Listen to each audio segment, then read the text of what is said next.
Yun. Hi everyone, this is Rano Rocky and great to be back with Miss Donna. Ay, hello po. Nag-umpisa yung hindi na papasarap.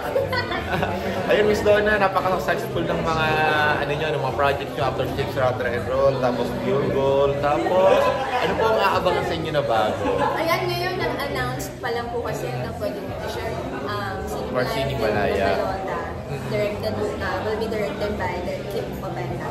Yes. Miss Marian Rivera naman. Wow. Parang inanong po siya, parang nabigay na ng teaser na si Miss Marian. Opo, in-announce Yun pala na. Storycon na rin kami last week lang.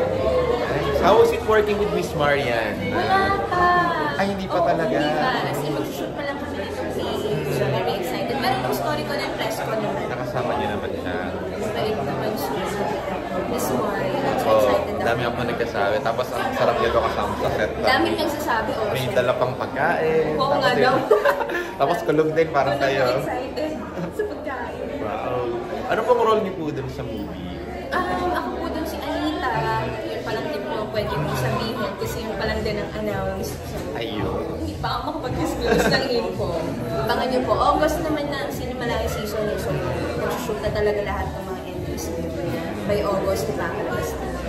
And sa Showtime po, na-miss ka rin namin sa Showtime. Kaya lang pang mga guesting niyo po sa Showtime? So far wala pa, pero pag naman nagtatap sila ng guesting, go naman agad. Kasi syempre doon naman tayo. Tama, home base naman natin. diba? Oo naman.